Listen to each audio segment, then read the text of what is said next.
लेकिन नहीं, न तो बोझिल है न सुनने है। एक महत्वपूर्ण विषय पर अपन चर्चा कर रहे हैं, इसको गंभीरता से अपने को लेना चाहिए। बहुत सारी बातें उठी हैं, समय का अभाव है, मैं ज्यादा नहीं बोलूंगा, वैसे लंबा बोलने की आदत तो मेरी बहुत रही है। अपन टीचर्स को आप जानते ना कि सब्जेक्ट कई बार तैयार नहीं होता है तो पीरियड तो खींच ही लेते हैं अपन, वैसे इधर उधर की बातें करते हैं, आदत है। ये ट्रिक ऑफ द ट्रेड है, क्यों बताएं किसी को नहीं बताते अपन, कैसे एक घंटा खींच लेते हैं। मैं ज्यादा न कहता हुआ ये कहूंगा 2-3 बातें। जो दिवाकर जी ने बात कही, मैं करीब करीब उससे सहमत हूँ, करीब करीब। वैसे और मित्रों ने जो बात कही, करीब करीब उन्होंने महत्वपूर्ण बातें उठाई है। Culture oriented view of education की बात कही है इन्होंने। ये डेविड शॉलर, एक ब्रिटिश एजुकेशनिस्ट नाम से शायद सुना होगा, दिल्ली यूनिवर्सिटी में उनका एक भाषण था।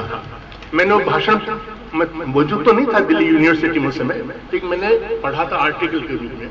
He said 2 3 things. Number 1, he said, this is shameful.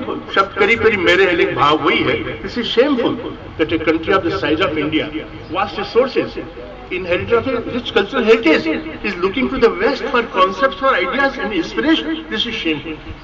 ये शर्म की बात है कि भारत जैसा विशाल देश, समृद्धतम संस्कृति और धरोहर, विशाल जिसके पास इंफ्रास्ट्रक्चर है, क्या नहीं है, मैन पावर, इमेंस पोटेंशियल है जिसके पास, वो पश्चिम की तरफ देख रहा है प्रेरणा के लिए, कॉन्सेप्ट्स के लिए, अलग अलग चीजों के लिए, जीवन दर्शन के लिए। शेमफुल।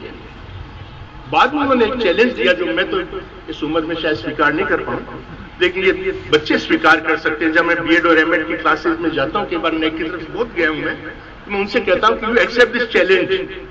वो चैलेंज उन्होंने क्या दिया, उन्होंने कहा this is high time that you try to develop the indigenous model of education. स्वदेशी प्रतिमान शिक्षा का तुम विकसित करो, ये उनकी चुनौती है। तो मैं चाहता हूं, भटनागर साहब ने भी कहा, इस चुनौती को आप लोग स्वीकार करो। यदि आप स्वीकार करते मुझे बहुत खुशी होगी। एक ब्रिटिश एजुकेशन चैलेंज कर रहा हूं। एक बात इसके बारे में आई, नेगेटिव साइड बहुत है, समस्याएं अनंत हैं, समाधान भी है, समाधान होगा नहीं, लेकिन उसके कई कारण है। मैं थोड़ा सा प्रकाश डालूंगा उसके ऊपर। मैं इतना कहना चाहूंगा कि जो कुछ है, मेरी आदत जो है, आधा गिलास भरा हुआ है, आधा खाली की, मैं आधा खाली नहीं कहता, मैं आधा भरा हुआ कहता हूं, आशावादी। और ये आशा की किरण हमको आगे बढ़ा सकती है, प्रेरणा देती है। जो हो गया सो हो गया, अतीत हो गया सो हो गया।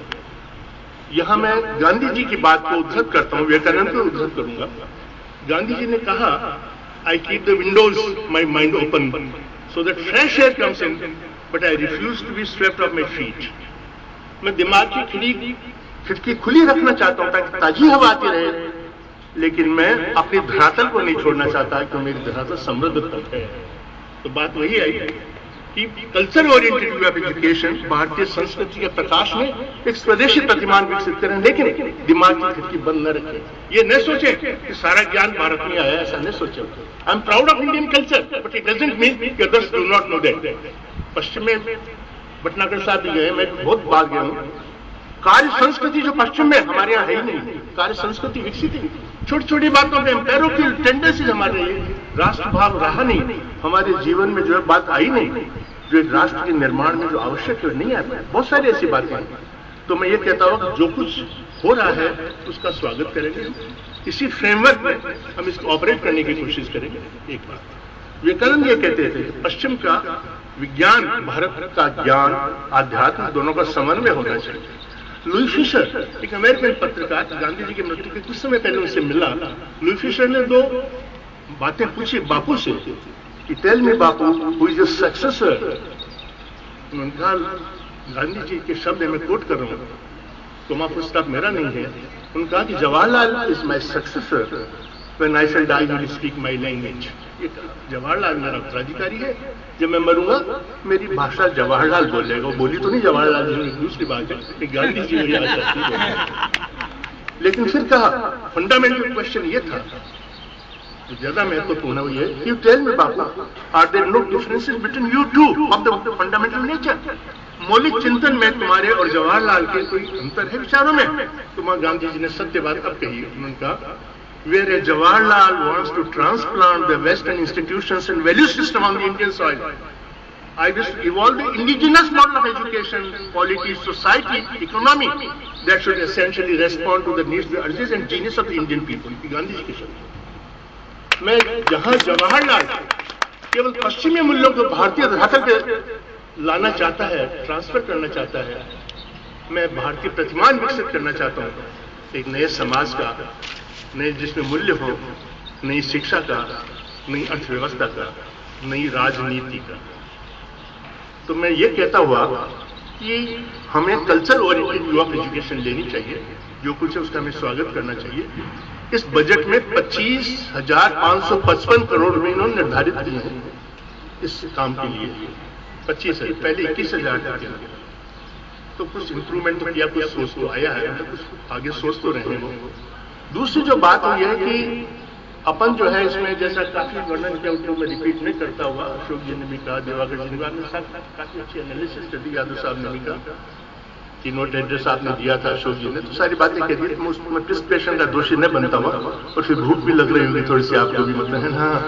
और एक बात यह कि मेरी स्थिति वैसी हो गई है, जो गृहिणी की होती है ना, वो क्या होता है कि खाना वाना बना लेती है बेचारी, अतिथि भी आ जाते हैं, जैसे आपने कहा ना, तो कभी सब्जी बचती है, कभी कुछ बचता है, कुछ नहीं बचता है। जो कुछ थोड़ा सा बचता है वो खा लेती है बेचारी, पानी पी लेती है, या कई बार नहीं बचता है तो भूखे सोना पड़ता है। मेरी हालत अंतिम वक्ता होने के नाते ये स्थिति मेरी है, जो नहीं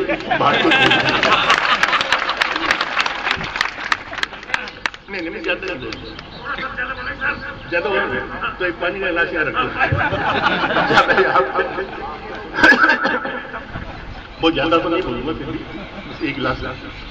मैं मित्रों ये जिनका ऐसा बंद कर दिया, जो आपने भटनागर साहब ने अपनी लैंग्वेज की बात कही, मैं सहमत हूं, 100% सहमत हूं।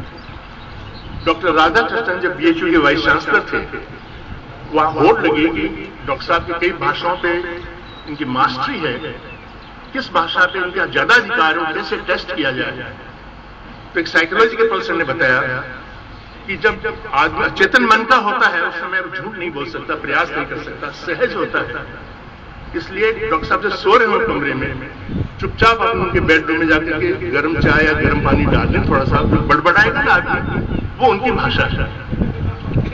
ये साइकोलॉजिकल टेस्ट है, ये हुआ है। तो डॉक्टर साहब जो है कितनी भाषाओं के मास्टर थे, उनकी ओरिएंटेड तो जबरदस्त थी, सारा विश्व मानता था। वो अंग्रेजी में नहीं बड़बड़ाए, संस्कृत में भी नहीं बड़बड़ाए दिवाकर जी, वो और किसी भाषा में नहीं बड़बड़ाए। 5-6 भाषाओं का उनका पूरा अधिकार था, लैटिन में, जर्मन में नहीं, वो तमिल में बड़बड़ाए, बिकॉज ही वाज तमिलियन। माँ के दूध के साथ जो भाषा आप सीखते हैं, वो भाषा आपका अधिकार उसी पे बन सकता है। मैं 5वीं-6वीं क्लास में पढ़ता हूँ, द्रौपदी का एक पाठ था, वो जो है कृष्ण से प्रार्थना कर रही, द्रौपदी है मेरी लज्जा रखो तुम, ये सारा मुझे अभागिनी की सुध नहीं लेते कृष्ण, कुछ ऐसा था। आप ताजुब करेंगे कि हम मार साहब से पूछते हैं, पंडित जी से, मार साहब को कहीं मतलब, इनको कहीं मतलब, अरे मंद भाग्या, भाग्यहीना, भूल जाते। बाद में जब बार बार पूछते थे उनको गुस्सा आया, अरे छोरो कर्म फूटी, कर्म फूटी। ये कर्म फूटी शब्द आज 60 साल बाद मुझे याद नहीं, मंद भाग्य, भाग्यहीना ये नहीं। मतलब जो आपकी, मैं तो कहता हूँ रीजनल लैंग्वेज में जो आपको पढ़ाया जाएगा, माँ के दूध के साथ जो भाषा आप सीखते हैं, अधिकार आपका उस पर हो सकता है। और यही कारण है कि हमने साइंस के क्षेत्र में अच्छे विद्वान, नोबेल लॉरेट हमने प्रोड्यूस किए, सोशल साइंसेज में नहीं के बराबर। क्यों? कि सोशल साइंसेज में भाषा का बहुत बड़ा रोल है, नेचुरल साइंसेज में नहीं। बाबा और कितने लोग हमने जो नेचुरल साइंसेज, क्योंकि वहां भाषा का रोल कम है, हम अंग्रेजी सीखते सीखते बाल सफेद हो जाते हैं। आजकल तो लोग बाल सफेद होने नहीं देते, वैसे जब हो जाते हैं तब तक सही अंग्रेजी नहीं बोल पाते। एक लड़का वो भारतीय महिलाओं पर एक ऐसे लिख रहा था, ये जिसने अपने शाह ने बात बताई, वैसा अंग्रेजी के जो मेरे शाह साहब आपके लिख रहे, इन्होंने मुझे बात बताई कि वो फर्स्ट ईयर क्लास का लड़का था, वो लिखना ये चाह रहा था कि भारतीय महिलाएं पतियों को खाना खिलाकर खाना खाती हैं। बात सही भी है, तो उसकी अंग्रेजी ये बनाई, महिलाओं भारतीय महिला पतियों को खाना खिलाकर खाना खाती है। अंग्रेजी उसने बनाई, Indian women eat themselves after eating their husbands. सही बात है, यानी जो सोचता तो अपन सोचते टाइम है, अपन मारवाड़ी में सोचेंगे, फिर उसका अनुवाद करेंगे, अंग्रेजी में करेंगे, फिर जाकर के फिर बड़ी मुश्किल हो जाएगी, फिर उसको अंग्रेजी में आते आते पहले हिंदी में आएंगे, फिर जो है मतलब फर्स्ट ईयर में था, गांव से निकले हुए, तो हमने टीचर को लेक्चर से पूछा कॉलेज में एडमिशन लिया, नहीं मैंने कहा साहब पहल पोत पीटी हमारी होगी कि सेकंड ईयर वालों की? पहल पोत वर्ड निकला मेरे मुझे, पहले नहीं निकला। तुम्हारी पीटी के से जनरली कहाँ से आ गया क्योंकि जो भाषा आपने माँ के दूध के साथ ग्रामीण परिवेश में सीखी है, आप उसको इग्नोर नहीं कर सकते, दूसरी भाषा में आप केवल प्रयास करेंगे। ऐसा जेल सिंह जी के बारे में कहते हैं कि जेल सिंह जी हमारे राष्ट्रपति थे, अंग्रेजी उनको भी नहीं आती थी, तो फ्रांस का राष्ट्र, पेरिस में रहूं तो जानता हूँ, वहां अंग्रेजी जानते हुए नहीं बोलेंगे, नेशनल प्राइड कि हम क्यों बोले विदेशी भाषा, जबकि पड़ोसी है बिल्कुल, इंग्लैंड फ्रांस पड़ोसी नहीं बोलते। तो उन्होंने सोचा कि राष्ट्रपति भवन में ठहरे हुए थे जेल सिंह जी के पास, राष्ट्रपति थे वहां, कोई सोचा कि इस बंदे से गल करे, अपने पंजाबी में सोचा होगा ठीक है तुझे अंग्रेजी आती है नहीं आती, तो उसकी अंग्रेजी कहते हैं जेल सिंह जी ने बनाई, does English come to you? अंग्रेजी आती है, does English come to you? तो फ्रांस के राष्ट्रपति ने सोचा ही मेरे जैसा ही है, वो उसके थोड़ी थोड़ी आती है, थोड़ी थोड़ी नहीं आती, उसकी अंग्रेजी उसने ये बनाई, sometimes she come sometimes she doesn't come. तो मैं कहने की कोशिश कर रहा हूं, मैं 100% सहमत हूं कि मातृभाषा के माध्यम से आप आगे बढ़ सकते हैं। और आज देखिए दुर्गति हमारी क्या, विश्व के 200 विश्वविद्यालयों में भारत का एक नहीं है, विश्व स्तर का एक नहीं है, नॉट सिंगल वन। कितनी शर्म की बात है। तो ये हमें सोचना पड़ेगा पहली बात। लेकिन मैं दूसरी ये कहना चाहूंगा कि आप जो बाहर से जो ज्ञान विज्ञान जो आपका आता है उसको मना मत कीजिए। ये ग्लोबलाइजेशन का एज है, हमारे बच्चों को जॉब नहीं मिलेगा तो लिवलीहुड के एंगल से भी आपको कुछ सोचना पड़ेगा। अंग्रेजी का मैं प्रोफेसर भटनागर साहब ने कि मैं वकालत इसलिए कर रहा हूं कि लिवलीहुड के एंगल से अंग्रेजी का ज्ञान आपको विश्व से जोड़ रहा है, और अभी तक हमारे इतना अनुवाद नहीं हुआ है कि हम आगे नहीं बढ़ पाए, इसमें समय लगेगा, इसमें हमारी कमी नहीं है। हमारे बहुत अच्छे लोग हैं, इतनी अच्छी अंग्रेजी बोलते हैं, और क्या नहीं यानी मैनेज करें, वर्ल्ड इकोनॉमी को मैनेज करें हमारे लोग, तो ऐसी हमें कमी नहीं। We are the best brains in the world, लेकिन उसको भी आप त्यागिए मत, उसको उसके साथ कंबाइन कर लीजिए। ज्ञान और विज्ञान की विवेकानंद कहते थे, उनका समन्वय कीजिए। मैं सोचता हूं वहीं पर अपना भविष्य सुरक्षित रहेगा। अब मैं थोड़ा सा नेगेटिव, इसका आपने जो है वो समादरणीय शब्द यूज किया था, तो मैं भी समादरणीय आपकी बात से मैंने शुरू में कहा था, मैं एंडोर्स करता हूं करीब करीब, जो है इसका स्वागत कीजिए। लेकिन अब मैं भटनागर साहब और मित्रों की बातों पे आता हूं, ये हो नहीं पाएगा। आर्टिकल 45 ऑफ इंडियन कॉन्स्टिट्यूशन साफ साफ कर रहा है फ्री प्राइमरी कंपल्सरी एजुकेशन संविधान के लागू होने के 10 वर्ष के अंदर। What have we done? What poor homage we paid to article 45? क्या किया अपन ने? कुछ भी तो नहीं। केवल कानून बना देने से कुछ होता नहीं है भाई साहब। ये ढांचों की क्रांति नहीं होती, ये चेतना की क्रांति होती है। ढांचों की क्रांति नहीं होती, केवल कानून बनाने से कुछ नहीं होता। गुनार मैंने जो एशियन ड्रामा पुस्तक लिखी है, उस स्वीडन के जो है मतलब बहुत बड़े नोबेल लॉरेट भी हुए हैं, इकोनॉमिक्स के प्रोफेसर हैं गुनार मैन। एशियन ड्रामा उन्होंने पुस्तक लिखी, उस पुस्तक में साफ लिखा है कि India is very soft state when this clash between learned personality lies broken to suit the interest of person। टूटता नजर आता है जब व्यक्तित्व के सामने टक्कर होती है हमारे यहाँ। ये इंडिया के बारे में उनकी ये रिपोर्ट है, एशियन ड्रामा में उन्होंने इंडिया के बारे में ये लिखा है। और आप संविधान की बात करते हैं, 42nd अमेंडमेंट में वर्ड सोशलिज्म डाला है उसमें। सोशलिज्म ये परिभाषा है क्या? दुर्गति की हमने शब्दों की अवधारणा का मतलब होता है, पवित्र होते हैं वो। सोशलिज्म गरीब और अमीर के बीच में 90,000 गुने से अंतर है मेरे देश में, 90,000 गुना गरीब। ये सोशलिज्म है। 25% धन इस देश का 100 परिवारों के हाथ में है।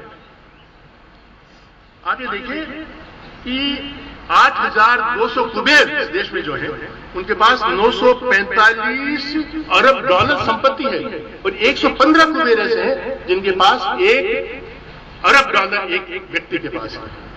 क्या स्थिति क्या है? अब देखिए यदि स्थिति होती ठीक तो दिनकर जी को ये पंक्तियां नहीं लिखनी पड़ती। रामधारी सिंह जी दिनकर मुझे 40 वाक्य नहीं करके 4 पंक्तियां सुनाओ, ये स्थिति है मेरे देश की। और अब तो स्थिति दिनकर जी का निधन में बहुत समय हुआ, जब पंक्तियां लिखी थी कई दशक बीत गए उसके बाद में, आज तो स्थिति और भी विकराल हो गई। स्वानों को मिलता दूध वस्त्र भूखे बालक कुलाते हैं, स्वानों को मिलता दूध वस्त्र भूखे बालक कुलाते हैं। माँ की हड्डी से चिपक के जाड़े की रात बिताता, माँ के मांस नहीं है। स्वानों को मिलता दूध वस्त्र भूखे बालक बुलाते हैं, माँ की हड्डी से चिपक ठिठुर जाड़े की रात बिताते हैं, युवती की लज्जा वसन बेचकर ब्याज चुकाए जाते हैं, मालिक के तेल फूले लोग पानी सा द्रव्य बहाते हैं, पापी महलों का अंधकार मुझको देता है। ये कभी कोई लिखना पड़ेगा, शर्म की बात है। हमारी parliament is outlived its utility. Jawaharlal ji के डेथ के बाद में this is age of institutional decay and erosion of values, मूल्य क्षत विक्षत हो गए हैं और सारा का सारा नियम टूट गए, सारे नियम। कॉन्स्टिट्यूशन मर्यादा नहीं है, तो मैं कहता हूँ 42nd अमेंडमेंट नहीं डालता तो ज्यादा अच्छा था। हमने जो परिभाषा समाजवाद की पढ़ी, एक भी चीज इसके अनुकूल नहीं है, ये समाजवाद है, इतना अंतर है मतलब। तो मैं कहने को पार्लियामेंट की स्थिति क्या है, धूमिल जो मार्क्सवादी कवि है क्या कहते हैं, कोई रोटी खाता है कोई रोटी बेलता है, वह सिर्फ मेरी रोटी से खेलता है। मैं पूछता हूं वो कौन है, मेरे देश की संसद मौन है। यानी आज संसद की स्थिति यहां तक पहुंच गई हमारी, कितने क्रिमिनल, कितने अरबपति आज वहां पहुंच गए। आप सोचते हैं कि लॉ ब्रेकर के बीच में लक्ष्मण रेखा समाप्त हो गई, लुप्त हो गई लक्ष्मण रेखा। तो ऐसी स्थिति जब है, आप क्या सोचते हैं उनका क्या होगा? बहुत सही बात है गई, उन बच्चों का क्या होगा? आप उनके राइट टू एजुकेशन की बात करते हैं, दे पाएंगे आप? नहीं दे पाएंगे, बिल्कुल नहीं दे पाएंगे। मैं नहीं सोचता मेरे जीवन काल में समझ, क्योंकि दिशा जिधर जा रही है, ये वर्ल्ड कैपिटलिज्म की बात अपन करते हैं, सारा कैपिटलिस्ट इकोनॉमी यही होता है। आज गांधी नेहरू को तो दफना दिया अपन ने, गांधी को मान रहे, नेहरू को मान रहे, और सारा वर्ल्ड बैंक और ट्रिकल डाउन थियरी जो इनकी वर्ल्ड बैंक की जो है अमेरिका के मॉडल पे अपन चल रहे हैं, ये मेरे देश में नहीं चल रहा है। एफडीआई की आपने बात की, बहुत शर्म की बात है। हम सोच किधर रहे, जाम किधर रहे, तो संभव मुझे नहीं लगता कि ये संभव हो पाएगा केवल कागज पे लिख देने से। वो नहीं मिलेगा। जब हमारा संविधान बना था तो जॉर्ज बर्नार्ड शॉ जीवित थे उस समय इंग्लैंड में, उनसे पूछा mister Shaw don't you think this is a proud moment in the history of India, chequered history of India, कि they have come out with the document based on consensus, सहमति पर आधारित एक डॉक्यूमेंट बनाया Indian लोगों ने अपने 1000 वर्ष की चेकर्ड हिस्ट्री में। जॉर्ज बर्नार्ड शॉ से पूछा आप क्या सोचते हैं कि प्राउड मोमेंट नहीं है इंडियन हिस्ट्री का? तो शॉ ने एक सेंटेंस में निपटा दिया, Mr. Friends, my friends, this is not what you write on a paper that matters, but the spirit behind it. Who are the people? कौन लोग हैं जो उसको ऑपरेट करते हैं? हम कई बार कहते हैं प्रेसिडेंशियल मॉडल, तो मतलब नहीं, कोई भी मॉडल अपना लो। सवाल तो है कि who are the people who are operating the constitution? Operators कौन हैं? उनका कैसा चरित्र है? कैसे वो लोग हैं? तो ऐसी स्थिति जब मैं देखता हूँ, ऐसे लोग शासक बने हुए हैं, तो मैं उम्मीद नहीं करता। और एजुकेशन के बारे में तो गंभीरता से हमारी सरकारों ने भी लिया ही है। बीबी जॉन साहब कहा करते थे कि when our leaders have nothing else to think about, they think about education. जब हमारे नेताओं के पास सोचने की कोई सामग्री नहीं होती तो एजुकेशन की बात करते हैं। कई भारी भरकम आदमी को कभी हमने शिक्षा मंत्री नहीं बनाया, इसको हमने कभी गंभीरता से लिया ही नहीं कि शिक्षा कोई महत्वपूर्ण चीज है। तो मैं मित्रों ये कहना चाहता हूँ, ज्यादा समय नहीं लेता हुआ, कि स्थिति जो आज हमारी है वो स्थिति भयानक है, भयंकर है। और जो भटनागर साहब ने कहा, मैं सहमत होता हुआ कि आपको सोचना पड़ेगा, युवा पीढ़ी को गंभीरता से सोचना पड़ेगा कि आप किधर जा रहे हैं। हमें गवर्नमेंट नहीं चाहिए, हमको गवर्नेंस चाहिए, हमको सुशासन चाहिए। और आप पॉलिटिक्स को कितना भी दूर रखें, पॉलिटिक्स आपके हर क्षेत्र में आप परवेट करिए, पॉलिटिक्स हर जगह है। शिक्षा नीति को निर्धारित कौन करेगा, पाठ्यक्रम कौन होगा, किसको आप सिलेबस में रखेंगे, क्या आपके वैल्यूज हैं? आखिर एक नेशनल गोल तो था। आपने बीएड में पढ़ाया होगा, एरिस्टोटल को पढ़ाया होगा। Aristotle talks of teleological method, मेरा कन्वर्शन पढ़ाओ, टेलियोलॉजिकल मेथड। टेलियोलॉजिकल मेथड अरस्तु का क्या है? मेथड यह है कि आप इसको जोड़िए, यानी फंक्शन को गोल से जोड़िए, फंक्शन को गोल से जोड़िए। तो फंक्शन क्या है, किधर एजुकेशन किधर जा रही है? फिर बात है market forces are determining education. West का कॉन्सेप्ट डेवलप हो रहा है, market forces will determine education. यदि मार्केट फोर्सेस एजुकेशन को डिटरमिन नहीं करेगी तो फिर क्या कंटेंट्स क्या होंगे? कंज्यूमरिज्म सारा का सारा। एक बहुत बड़ा बेस्ट सवाल ये आता है कि आप गोल क्या है एजुकेशन का? ह्यूमन ग्रोथ ही तो है भाई, मानव विकास ही तो है। आप सोचिए कि आप मानव विकास की तरफ एजुकेशन जा रही है नहीं जा रही? मैं एक प्रश्न पूछता हूँ, वॉशिंगटन में एक सेमिनार में था, मैंने कहा वो बड़े बड़े प्रोफेसर क्या बात करते हैं, हथियार बेचने के नुस्खे बता रहे हैं, ये है वो है, ये हथियार खरीदिए, हथियार खरीदिए। ये जो साइंटिस्ट हमारे हैं, वो साइंटिस्ट किस प्रकार के एजुकेशन की तो प्रोडक्ट है। कैसे हथियार बना रहे हैं जो रात दिन जो है डिस्ट्रक्शन के हथियार बना रहे हैं। What sort of scientist we are producing? ये एजुकेशन का गोल क्या है, फंक्शन क्या? फंक्शन किधर? System has become dysfunctional. Education has become dysfunctional system हो गया। कैसे डॉक्टर्स को निर्माण कर रहे हैं, कैसे इंजीनियर्स को निर्माण कर रहे हैं, कैसे नेताओं को निर्माण कर रहे हैं, जहां चरित्र बिल्कुल नहीं है। ये डॉक्टर राधाकृष्णन का जिक्र आया था, आपने जिक्र किया था, उसमें 3 क्राइसिस की बात करते हैं राधाकृष्णन अपनी रिपोर्ट में। एक बात कहते हैं इस देश में इंटेलिजेंस एजुकेशन है लेकिन सोशल ऑर्डर नहीं है। भाई ये फर्स्ट जो रिपोर्ट थी एजुकेशन कमीशन की, राधाकृष्णन की 3 बातें, इट टॉक्स ऑफ 3 क्राइसिस, 3 बातों की बात करते हैं। नंबर 1 इंटेलिजेंस एजुकेशन है लेकिन सोशल ऑर्डर नहीं, व्यवस्था नहीं है। This religion scriptures, religious preachers है लेकिन यूनिवर्सल ब्रदरहुड नहीं है। There is democratic constitution, but there is no democracy. ये 3 प्रश्न राधाकृष्णन ने उसमें कमीशन की रिपोर्ट में उठाए थे। इसका जवाब आज हम नहीं दे पा रहे। वही चीज है। तो मैं ये कहता हुआ मित्रों कि एजुकेशन को गंभीरता से लेना पड़ेगा और उस चैलेंज को आप लोग स्वीकार कीजिए कि भारतीय प्रतिमान शिक्षा का विकसित करें अपन, भारतीय प्रतिमान। और एक बड़ी शर्म की बात यह है, शंकर दयाल सिंह जी का शायद आपने नाम सुना होगा, बिहार के अच्छे साहित्यकार भी थे, कि उनकी कई बात मैं बता रहा हूँ। वो बिहार के थे, साहित्यकार थे, मास्को गए तो वहाँ वो लड़के से, मैं भी 3 महीने रहूँ मास्को, तो उन्होंने इंटरप्रेटर एक साथ रहता है, उस लड़के से पूछा what is this, what is this, what is this. वो लड़की जवाब दे रही थी, श्रीमान ये हमारा विश्वविद्यालय है। What is this? हमारा विश्वविद्यालय, हमारा शोधशाला, शुद्ध हिंदी बोल रही थी। तो देख कितनी हमारे राष्ट्र के कपोल पे कितनी चपत है उस लड़की ने मारी, ताकि तुम बात बिहारी बाबू को शर्म आएगी, मैं हिंदी का विद्वान हूं और मैं अंग्रेजी में बात कर रहा हूँ और ये लड़की रशियन लड़की हिंदी में, शुद्ध हिंदी में जवाब दे रही है। कहा कि बेटा तुम तो बहुत अच्छी हिंदी बोलती हो। तो उसने जवाब दिया कि श्रीमान मैंने मास्को स्थित हिंदी विभाग में स्नातकोत्तर किया है हिंदी में, लेकिन पिछले 2 वर्ष से मेरी पोस्टिंग दिल्ली स्थित रूसी दूतावास में हो गई है, तो जो मैंने हिंदी मास्को में सीखी थी दिल्ली में भूलती जा रही।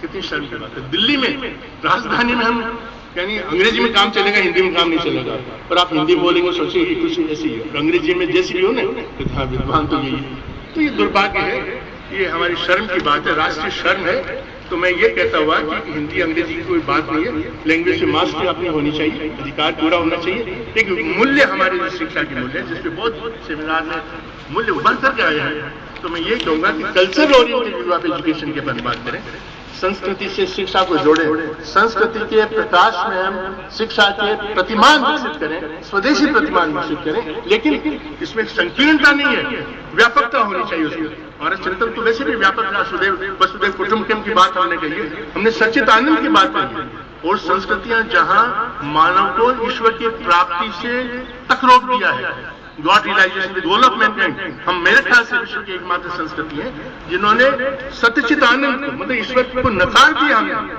4 बार दर्शन है, बौद्ध दर्शन है, जैन दर्शन है, हमने सत्यचित आनंद की बात की। इसका मतलब कितनी ऑटोनॉमी हमारे ट्रेडिशन है इंडिविजुअल की, बहुत बड़ी बात है। अरविंद, गांधी और विवेकानंद इस चीज को कहते हैं स्वतंत्रता परिस्थिति निरपेक्ष होती है, बहुत बड़ा संदेश है इन 3 ऋषियों का, बहुत बड़ा संदेश है।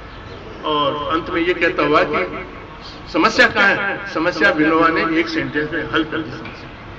समस्या उन्होंने हल कर दी। क्या कहा कि हमारा जो विजन वर्ग है, हमारे लीडर्स जो है, हमारा एलिट क्लास है सोसाइटी का, उनके संस्कार सामंतवादी हैं। ये सेंटेंस लिखने काबिल विनोबा का, इनके संस्कार सामंतवादी है, इनकी आकांक्षाएं पूंजीवादी है, केवल इनका उद्घोष समाजवादी है। सारा क्या क्या क्या उन्होंने कर दिया। अंत में भाई साहब लॉन्ग फेलो की कविता आपने हमारे अध्यक्ष जी ने सुनाई थी, यदि मैं भी कोई अंग्रेजी की कोई पोइम नहीं सुनाऊंगा तो फिर भाई साहब अध्यक्ष मुझे नाराज हो जाएंगे, हम पड़ोसी भी हैं भाई साहब, साथ जानना भी है। तो इन्हें लॉन्ग फेलो की जो पंक्तियां सुने वो गीता का संदेश है, इस प्रकार के लक्षण मैं सोचता हूँ शायद लॉन्ग फेलो ने गीता पढ़ के शायद पंक्तियां ली थी, मैं मानता हूँ बिल्कुल इस प्रकार के लक्षण जो है जो प्रश्न बता रहे हैं वो लॉन्ग फेलो की कविता में पूरे के। तो मैं रॉबर्ट फ्रॉस्ट को कोट कर दूं। रॉबर्ट फ्रॉस्ट की पंक्तियां मुझे अच्छी लगती है, अमेरिकन पोएट है, अंग्रेजी के विद्वानों अनुमति लेके बोल रहा हूँ ना, मैं पॉलिटिकल साइंस का विद्यार्थी हूँ छोटा सा। वो कहते हैं woods are lovely dark and deep but I promise to keep miles to go before I sleep, miles to go before I sleep. देखिए अब हिंदी की ब्यूटी, ये पंक्तियां मुझे तो मजा नहीं आया, बोल लिया इसलिए भाई कोई कह के अंग्रेजी आती है थोड़ी बहुत मुझे भी। तो which are lovely dark and deep, but I promise to keep miles to go before I sleep, miles to go before I sleep। Hindi अनुवाद उसमें बच्चन जी ने किया, हरिवंश राज बच्चन ने। हाँ, वो बहुत सुंदर अनुवाद है कि अनुवाद सुनाकर बैठ जाऊंगा, लेकिन उसके पहले कैलाश जी आपको मैं बहुत बहुत धन्यवाद दूँ, आपने मुझे याद किया, मैं आया, आप सब लोगों ने मुझे जो है इतना सम्मान दिया, मैं बहुत आभारी हूँ, आप सबको आशीर्वाद देता हूँ बच्चों को। इनका बेटा ताली अब बजाइए बेटा, ताली खत्म होनी है, अनुवाद सुनाऊंगा। अनुवाद बहुत सुंदर पंक्तियां तुम लिख भी सकती हो, प्रेरणा मिलती है इन पंक्तियों से। Woods are lovely dark and deep, but I promise to keep miles to go before I sleep, miles to go before I sleep. गहन सघन मनमोहक वन तरु, हिंदी का सौंदर्य देखिए, गहन सघन मनमोहक वन तरु। टाबल लिख दिया है, कोई बात नहीं, धीरे बोल बेटा। गहन सघन, ये पंक्तियां अपने कमरे में लगा लेना, बहुत सुंदर अनुवाद है, प्रेरणा देती, सतत प्रेरणा देती। जवाहरलाल जी की डेथ के समय ये पंक्तियां उनकी टेबल पे लिखी हुई थी अंग्रेजी वाली। Uts are lovely dark and deep, but I promise to keep miles to go before I sleep, miles to go before I sleep। गहन सघन मनमोहक वन तरु, गहन सघन मनमोहक वन तरु। मुझको आज बुलाते हैं, मुझको आज बुलाते हैं, किंतु किए जो वादे मैंने, किंतु किए जो वादे मैंने, याद मुझे आ जाते हैं, किंतु किए जो वादे मैंने, याद मुझे आ जाते हैं। अभी कहाँ, अभी कहाँ, गहन सघन मनमोहक वन तरु, मुझको आज बुलाते हैं, किंतु किए जो वादे मैंने, याद मुझे आ जाते हैं। अभी कहाँ, ये भगवान, वो आगे गहन सघन मनमोहक वन तरु, मुझको आज बुलाते हैं, किंतु के जो वादे मैंने, याद मुझे आ जाते हैं। अभी कहाँ विश्राम, कहाँ अभी, आगे लाना भूल गए भाई। गहन सघन मनमोहक वन तरु, मुझको आज बुलाते हैं, किंतु के जो वादे मैंने, याद मुझे आ जाते हैं। अभी कहाँ विश्राम, कहाँ, मुझे आखिर लाइन है, अभी मुझे तो मिलो मुझको, मिलो मुझको चलना है। लास्ट लाइन है, अभी मुझे तो मिलो मुझको, मिलो मुझको चलना है। इसका बहुत बहुत धन्यवाद आपको, आपने मेरी बात सुनी, बहुत बहुत धन्यवाद। निमंत्रण चलना है, गहन सघन मनमोहक वन तरु, मुझको आज बुलाते हैं, किंतु किए जो वादे मैंने, याद मुझे आ जाते हैं। अभी कहाँ आराम बदा, अभी कहाँ आराम बदा, ये मूक निमंत्रण चलना है, ये मूक निमंत्रण चलना है। अभी मुझे तो मिलो मुझको, मिलो मुझको चलना है। बहुत बहुत बहुत